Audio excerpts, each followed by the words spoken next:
تموتن إلا وأنتم مسلمون يا أيها الناس اتقوا ربكم الذي خلقكم من نفس واحدة وخلق منها زوجها وبث منهما رجالا كثيرا ونساء واتقوا الله الذي تساءلون به والأرحام إن الله كان عليكم رقيبا يا أيها الذين آمنوا اتقوا الله وقولوا قولا سديدا يصلح لكم أعمالكم ويغفر لكم ذنوبكم ومن يطع الله ورسوله فقد فاز فوزا عظيما فإن أصدق الحديث كتاب الله وخير الهدي هدي محمد صلى الله عليه وسلم وشر الأمور محدثاتها وكل محدثة بدعة وكل بدعة ضلالة وكل ضلالة في النار الله أكبر الله أكبر الله أكبر walillahil hamd.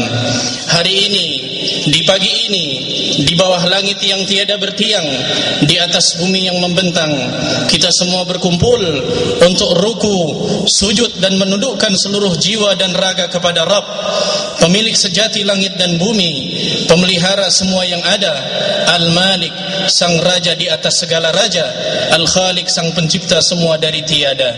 Dialah Allah Subhanahu wa ta'ala, satu-satunya yang berhak untuk disembah, satu-satunya yang berhak mendapatkan ruku dan sujud kita, satu-satunya yang berhak mendapatkan persembahan jiwa dan raga kita.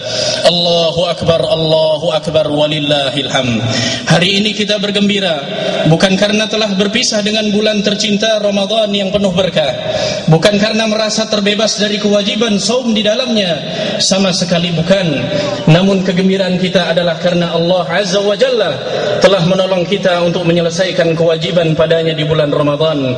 Kegembiraan kita ini adalah kegembiraan bukan karena kita masih memiliki kerinduan pada Ramadan, kerinduan syahdunya beribadah di dalamnya. Kegembiraan kita adalah kegembiraan imani. Qul bi fadlillahi wa bi rahmatihi fabidzalika falyafrahu huwa khairum mimma yajma'un. Katakanlah, dengan karunia Allah dan rahmatnya hendaklah dengan itu mereka bergembira. Karunia Allah dan rahmatnya itu adalah lebih baik dari apa yang mereka kumpulkan. Allahu Akbar, Allahu Akbar, Allahu Akbar walillahil hamd. Di balik kegembiraan itu terbesit seberkas kegalauan bahwa ternyata umat ini sekali lagi mendapat cobaan. Dakwah Islamiyah yang semakin berkembang dewasa ini, terlebih khusus dakwah Ahlus Sunnah yang semakin memancarkan cahayanya, kembali mendapat ujian dengan semakin maraknya tudingan yang mengaitkannya dengan berbagai aksi kekerasan dan terorisme. Bahkan beberapa bentuk identitas sunnah yang islami menjadi sasaran stigma negatif seperti janggut dan cadar atau hijab. Padahal apa salah janggut dan cadar? Apa salah celana seorang muslim di atas mata kaki? Apakah jika kebanyakan koruptor sering memakai jas dan dasi? Apakah tepat jika kita serta-merta menuding setiap orang yang memakai dasi dan jas sebagai koruptor?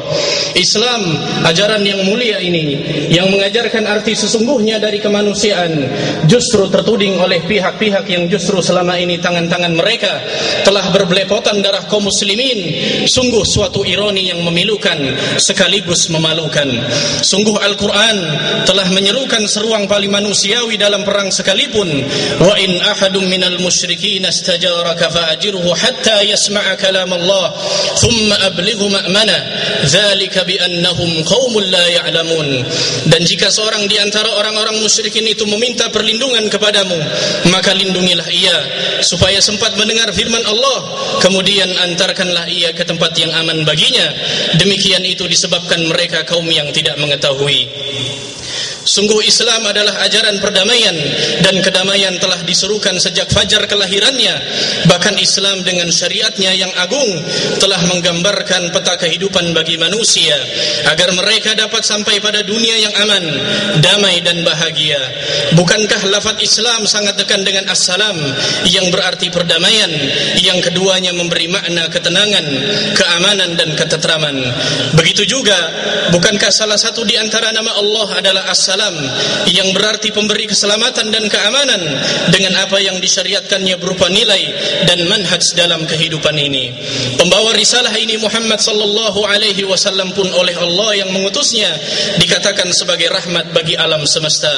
Allah Subhanahu wa taala berfirman, "Wa ma arsalnaka illa rahmatan lil alamin." Dan tiadalah kami mengutus kamu melainkan untuk menjadi rahmat semesta alam. Allahu akbar walillahil hamd. Tudingan seperti itu tentu semakin menambah sederet problema yang membelit umat Muhammad sallallahu alaihi wasallam ini. Belum lepas dalam ingatan kita bagaimana kejamnya Zionis Yahudi laknatullahu alaihim membantai kaum muslimin di Palestina. Semakin kalutnya situasi di Irak dan Afghanistan, carut marutnya keadaan di Somalia, dan serangkaian aksi tidak bertanggung jawab berupa kekerasan di sekian banyak negeri muslimin. Belum lagi berbagai krisis dan bencana di negeri kita yang datang silih berganti. Wallahul musta'an wa huwa hasbuna wa ni'mal wakil. Kondisi ini sesungguhnya tidak boleh membuat kita mundur, apalagi patah semangat. Justru inilah ujian dari Allah Subhanahu wa taala yang dengan penyikapan cerdas kita dapat mengasah dengannya ketajaman pisau keimanan kita. Ahasiban nasu ayyutraku ayyaqulu amanna wa hum la yuftanun wa laqad fatanna alladhina min qablihim wa la ya'lamanna Allahu alladhina sadaqu wa la ya'lamanna al-kadhibin. Apakah manusia itu mengira bahwa mereka dibiarkan saja mengatakan kami telah beriman sedang mereka tidak diuji lagi? Dan sesungguhnya kami telah menguji orang-orang sebelum mereka, maka sesungguhnya Allah mengetahui orang-orang yang benar dan sesungguhnya Dia mengetahui orang-orang yang dusta. Ingatlah kaum muslimin yang dirahmati Allah Subhanahu wa taala bahwa Allah Subhanahu wa taala mempergilirkan kesempatan dalam kehidupan dunia ini, dan terkadang pertolongan itu datang pada saat puncak cobaan dan ujian. Hatta idza stai'asar rusul wa dhannu annahum qad kudzibu ja'ahum nasruna fanujji man nasha wa la yuraddu ba'suna 'anil qaumil mujrimin. Sehingga apabila para rasul tidak mempunyai harapan lagi dan telah meyakini bahwa mereka telah didustakan, datanglah kepada para rasul itu pertolongan kami, lalu diselamatkan orang-orang yang kami kehendaki, dan tidak dapat ditolak siksa kami daripada orang-orang yang berdosa. Bukankah fajar akan menyapa setelah malam gelap gulita? Bukankah hujan akan turun dengan izinnya setelah lama kemarau yang menerpa? Bukankah di setiap hari ada kematian, pada hari itu pula ada kelahiran? Allahu akbar walillahil hamd. Jika demikian halnya, maka kata kunci bagi kita adalah bangkit, sebagaimana para pendahulu kita telah membuktikan bahwa mereka dengan izin Allah Subhanahu wa taala sanggup bangkit dari keterpurukan yang membelenggu.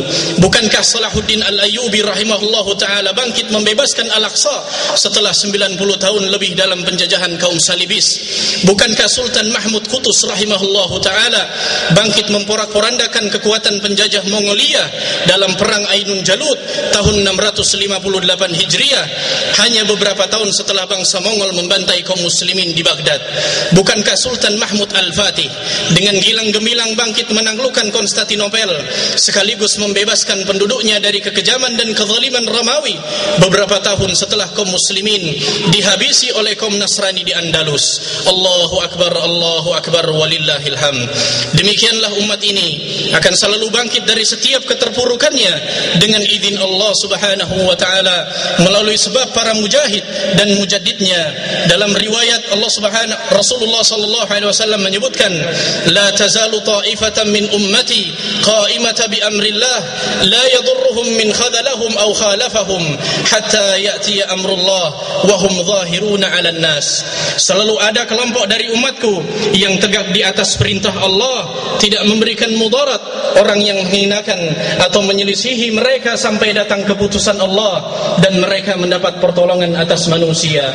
Allahu akbar walillahil hamd. Kaum muslimin, wahai umat yang terpilih, ketahuilah bahwa kebangkitan bukan sebatas bernostalgia dengan kenangan manis sejarah pendahulu kita.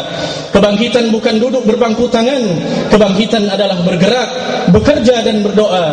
Kebangkitan adalah upaya konsisten dan terus-menerus untuk belajar, lalu berjalan di atas jalan perjuangan Rasulullah sallallahu alaihi wasallam dan para sahabatnya. Kebangkitan adalah mulai membangun kepribadian diri yang islami, yang berdisiplin pada segala aturan Allah Subhanahu wa taala dalam kehidupan ini. Kebangkitan adalah berarti bangkit membina kehidupan rumah tangga yang islami, yang rukun dan damai, di mana anak berbakti pada orang tuanya, orang tua menyayangi dan selalu membimbing anaknya. Setiap saudara saling mencintai karena Allah, yang muda menghormati yang lebih tua dan yang tua menyayangi yang lebih muda.